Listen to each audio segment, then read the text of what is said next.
What's going on, everybody? This is JJ Wilson. Welcome back. And at last is here after months of agonizing wait. We got another chapter of GANGSTA Curse, Volume 1, Chapter 5. It is here. I'm ready to tackle this. And so, before I get started, man, this chapter right here, it was basically about two characters, two of the hunters, Maverick and Mini-Me. The real star of this chapter was Mini-Me. Like, he earned some nicknames out of me, man. I call, in my previous reviews, I call him Roast Boy because of his fire gloves that he uses oil inside to burn off his victims. But he earned two new nicknames, and I'm going to explain that a little later. So let's go ahead and hop into it. So we go back into, where we left off with Connie, seeing her parents die. But before that, we have a flashback here with Spies and Marie, aka Maverick, two of the hunters of the destroyers. And so Maverick is coming back from shopping, and she knows the spy sitting down outside, and he's got wounds all over his body. And she's like, "Oh, what terrible wounds! We need to get him treated right away." And Spies is like, "No, they're just scratches. You don't have to worry about it." No. Maverick's like, "I insist. I need to help you right now." And so she does so, and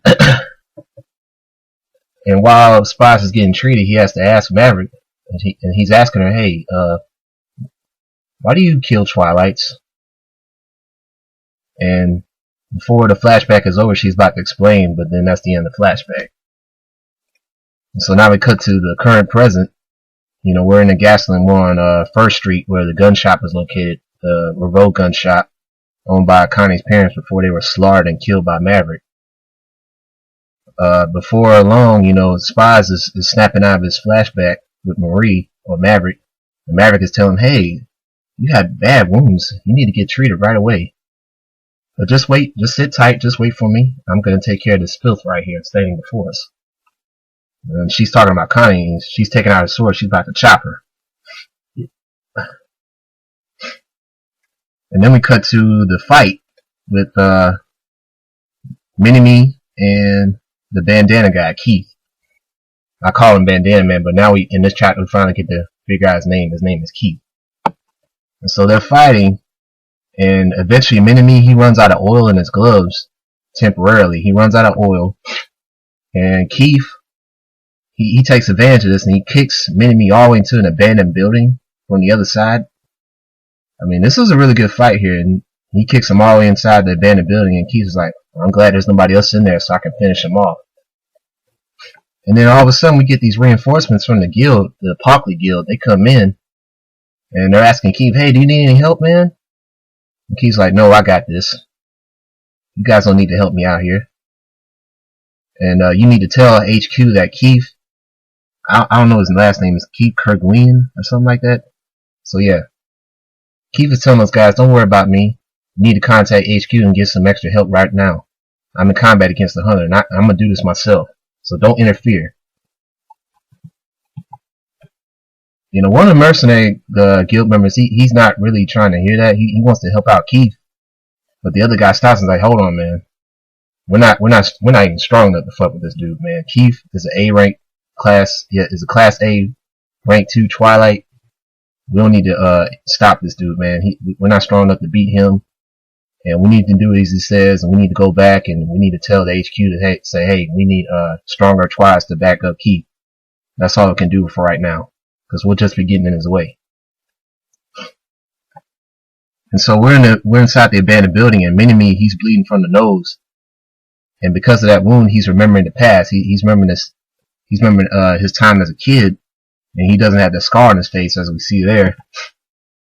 And we see he's holding a younger sibling of his. I don't know what the gender, but he's holding his younger sibling. And we see these guys surrounding his mom, and they're trying to talk to him. They're trying to talk to his mother about payment. Payment for what exactly? I'm not sure. Probably rent or something to that effect.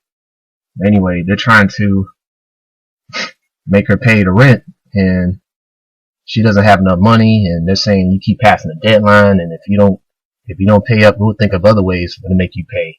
Like, for instance, you can sell your baby to us, it makes some nice cash, or we can just make you do prostitution. You can start selling your body.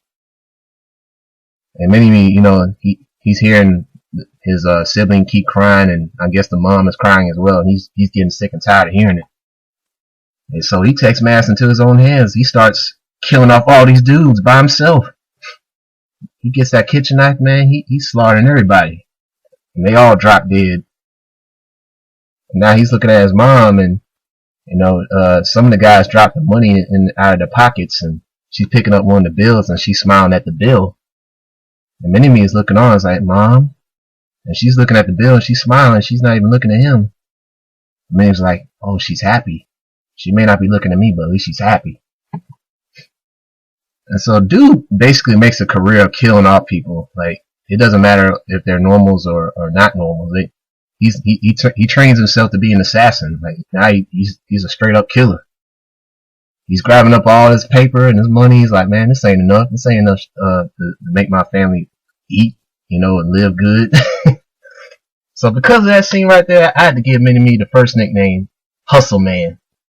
Because at this point in time, he's on that paper chase, and he's trying to kill off all these dudes to earn a living. And also paper chaser, because the only reason he's doing this is for cash. And so the next scene we see Maverick. He eventually meets up with Maverick. And Maverick is offering him a position for a destroyer job, a hunter job. And it's like, as long as you help us kill off Twilights, you can get anything you desire. So what do you say? And of course, Mini-Me, he doesn't really talk for real. But he agreed to that, because he's doing this for his family, his mom. So he was down for the action. And so now we get back into the fight. Keith comes in there and he's yelling out Hunter. But before that, Mini-Me is taking out an oil valve, and he puts around his knife and he ignites fire on it. And now he's fighting Keith with a fire blade, which was so cool to look at. And so he was able to burn off some of Keith's ear, and Keith was having to slap his head to put out the fire on his ear. And Keith gives him a compliment. Man, that's one fine knife. That's a sick knife. I agree. And so they continue to fight, and the next thing you know, Mini-Me slices dude on the left rib cage with his knife. And not only did he cut him, it burned him too. And Keith ends up dropping his weapon. And now Mini-Me is standing over a bloody Keith, and he's struggling to breathe. He's about to kill him with the glove. But not before Keith pulls out his hidden knife, and it turns out it's also a gun. I guess it's like an extra move that he has in case he can't, slice anybody close range. He could just shoot you with his gun, which is like from the back side of the handle. And Keith is saying like, man, like, hell, I'm gonna make you get money off me. Like, I'm just gonna let you, become your food.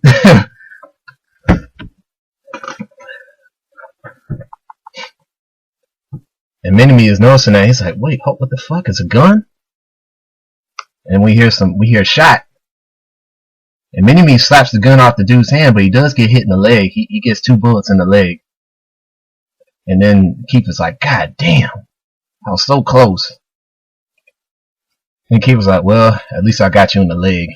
Before he dies, Mini-Me burns him to a crisp. He roasts him. Hence the name Roast Boy. And so now we're on 7th Street. We cut back to another scene. And we have all these people running away from the fire and all the carnage that's going on. But not before we see this older lady, who is actually younger in this instance. This is 15 years back prior to the main manga of GANGSTA. And so we see this is Joelle Reveau. Everybody's going the opposite way from the fire except for her. She's trying to run back to 1st Street, which is where the gun shop is, because that's where her son Jill is, and his wife Bridget, and also her granddaughter Constance, or Connie. And she tried to call the phone and they're not answering. And then somebody's trying to stop Miss Reveau from going in that direction. It's like, well, yeah, I understand, but my family's still out there. I need to go get them. I need to find them. So that's what she said, and she's slowly making her way into the gun shop. And so we go back to 1st Street where the gun shop is. And we see a very, very angry Connie, and she's still crying, and she's hitting Maverick all over her body. She's asking him, why did you kill my parents? And I'm gonna kill you for that. And Maverick knees Connie, sends her flying into the ground. And then Connie's looking on at her dead parents. She's like, why'd you leave me alone? And we see Maverick with her evil face, and she's about to chop her. But not before Spies comes in and grabs her left arm. And he's saying, Marie, please wait. Something's not right. Something's wrong with her gastelum. In this city, we see Twilights being protected by humans. And the humans are not afraid of the Twilights. In fact, they're helping the Twilights. The only strong Twilights we've encountered were guys from the guild, the mercenaries. But everybody else here is small, weak, and frail. It's almost like they're humans. And then so he posed this question to Maverick, like, is it really okay for us to kill Twilights here? Should they really be exterminated like this? I just don't know anymore. And then Maria's like, oh, poor you. And so we see this cold look in her face. It's like, I'll make sure I'll kill every single one of those people that told you that lie, Spies. They will all pay with that crazy talk. And then she's asking Spies to let go of her. And Spies couldn't believe what he just heard. And then Marie continues on, and she's like, once you see another Twilight, you'll understand how wrong you really are. And the Spies is like, Spies is like, I haven't seen what all these other Twilights have gone through in the city since we've been down here. They're not acting like how we think we're acting. They're not crazy. They're not monsters. They're not savage. Marie, what you're saying is not true. Then all of a sudden we see Bruno. If you remember, Bruno was from chapters 3 and 4. He's part of that mercenary guild. And he almost gets Maverick, but Spies he sees that at the last minute. He kind of separates himself from Maverick, but not before Bruno grabs Maverick from behind and he has her restrained. And so Bruno's like, yeah, I found you at last. And then Maverick sees him, and then now she remembers him. She's like, oh, did she die properly, that woman? And that woman she's talking about is, we see there is Sandra, who was a partner of Bruno's, and she was also a drinking partner as well. And Bruno's like, yeah, I remember all right. And Zed. And then he's looking at Maverick like, do you want to experience that as well? He's asking her this question. Do you want to experience the same feeling that I had of losing a comrade? And then he goes after Spies, who he knows is a weaker fighter. And he's about to attack Spies, but not before Mini-Me comes back all of a sudden. He's already back from his fight from Keith. And he throws his knife and he stabs Bruno on the neck, throwing it at Bruno's neck. And so all of a sudden he's down and he's bleeding profusely. And then he remembers Sandra that, yeah, I have a family, and then he starts thinking about his family. He has a Twilight wife and a daughter, and they're both wearing tags, as you can see there. And then, he's bleeding to death, and he's like, don't cry. Because, the girl is asking for him, because she has slipped and fell down. But next thing you know, Maverick comes in there and she cuts off the man's head. Bruno's dead. Just like that. And Maverick is telling Spies, like, we need to stick together this time. Because I don't know who the hell told you that crap about Twilights being like humans. I'll make sure you remember that they need to be hated and they need to be eliminated. And then she tells Mini-Me, hey, clean up this mess for me. And then Mini-Me proceeds to burn down the gun shop. And then we go back to the flashback. And then we see where Maverick is explaining to Spies as to why she's killing Twilights. She says a very important person was taken away by Twilights. And originally she was an orphan. We find out Maverick is an orphan. And at the age of 7, she was adopted by a family. And at first her parents were very nice to her before they started abusing her, calling it discipline. So I wonder what that was all about. Then the only person that treated with any sort of respect and kindness was their son, their biological son, Abel. Now we finally get to see who Abel is. And in the previous chapters we were hearing about how Abel we kept hearing that name over and over again from Maverick, and I was thinking originally, like, this guy must be their boss, like the one telling them all this, but that's probably Corsica back in the day, like 15 years ago. Uranus Corsica. It's probably him. Then again, it might be somebody else, but it turns out this Abel guy was the surrogate older brother for Maverick, and she loved him very much because of how kind he treated her, and you know, he was always there for her and made her happy. But then one day, you know, I guess he was on his way back to the house, and next thing you know, he gets killed. And he got screwed up, man. Like looks like she said he was killed by some Twilights called Strays. And I'm assuming the Strays are Twilights that don't live in a castle, like they live outside the city, like well outside the city, like in the countryside or whatever. So it poses an interesting question. I'm gonna get to that later. But anyway, Abel, he was killed by Strays, and we see his body. It just got impaled everywhere. Like he got screwed up real bad. And then Marie's like, yeah, when I saw it was a horrible sight. And that is the reason why I killed Twice, because I want to show them the same pain that they showed Abel. And then Marie makes one Spies to make a promise with her. It's like, will you fight with me until the very end? Will you fight with me to kill off all Twilights? And Spies is like, yeah. It's almost like he has a hypnotic gaze upon Marie and Maverick. Like, yeah, I'm gonna fight with you until the day I die. Like, he made that vow. And, you know, Maverick is smiling back, glad to hear that. And so we cut back to the present once again. The gun shop is burning down. And, Maverick is grabbing her sword back from off the ground. Well, actually, she just killed Bruno. She grabs the sword back. She's about to kill Connie, and Connie's looking at Spies. He's crying, and she's angry. And she almost kills Connie, Maverick with a sword, but then Spies uses his wires. He's using his weapon to stop her from attacking. We see a huge gate. We see two panels of shock, one from Maverick herself, and then another from Mini-Me. Can't believe what just happened with Spies. And Spies is telling Maverick, please stop. Now we're the ones looking like monsters here. And Maverick is pretty pissed off after hearing that. It's like, how come you say something like that? Spies, I thought you believed in me. What happened to that promise you made me? You said you were going to fight until the very end. And it's a shame, because now since you've abandoned the mission and since you decided to break your promise with me, you're no longer needed among us hunters. And then that's the end of the chapter. So yeah, man, this is a pretty good chapter here. So once again, it's picking up really good, and I'm glad I finally got to see some of the feelings that Spies wanted to tell Maverick about what he was encountering with these Twiles here in Ergasalan. Like, they're acting very different from what we were experiencing before going in that town, and what we were told.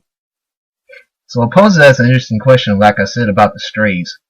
It looks like Strays, I would think the Strays are Twilights that were not from Ergasalan at all. Like, they're from well outside Ergasalan. Like I said, they're not from that town. And it looks like all the Twilights that currently live in Ergasalan, since it's such a major city and it's so diverse, I'm thinking those Twilights are actually a little bit more civilized and a bit more educated, and that can explain why humans in Ergasalan have, at least most of them anyway, don't have a problem with, you know, interacting with Twilights.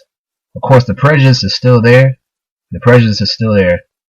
But, you know, for the most part, the humans are more willing to live amongst Twilights, despite, you know, the Twilight's differences in strength and you know, lifespan. So yeah, I mean, like I said, man, this chapter, man, the star of this chapter was Mini-Me. Man, this guy is cold-blooded, man. This dude is a beast right here. I can see why he was a good candidate to be on that hunter squad. It's a shame that I get the feeling he's gonna die as well. Mini-Me is gonna get killed later on in this volume, or perhaps later on in this story. I'm starting to like him better than Stryker right now. And speaking of Stryker and Beretta, we don't even get to see those two at all in this chapter, unfortunately, because right now they're fighting Daniel Monroe's men. some of his subordinates. So I'm pretty sure we'll get to see what they're gonna do in the next chapter here. But yeah, man, what's gonna happen to Spies?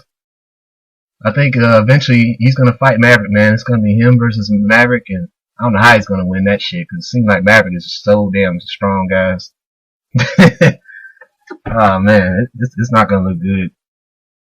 So ain't no telling what's gonna happen within the next chapter. Well, there is a summary, but you know, I'll read the summary, but after a while, I'd rather just wait until, you know, the actual translation comes out like I did with this one. So I'll be sure to put the link in the description box here for you guys to check out Chapter 5, Volume 1. Please check out my other reviews that I've done on GANGSTA Curse, and tell me your thoughts about it. Did you enjoy it, or what didn't you like about it? Alright, well that's enough from here, and I'll check you all later.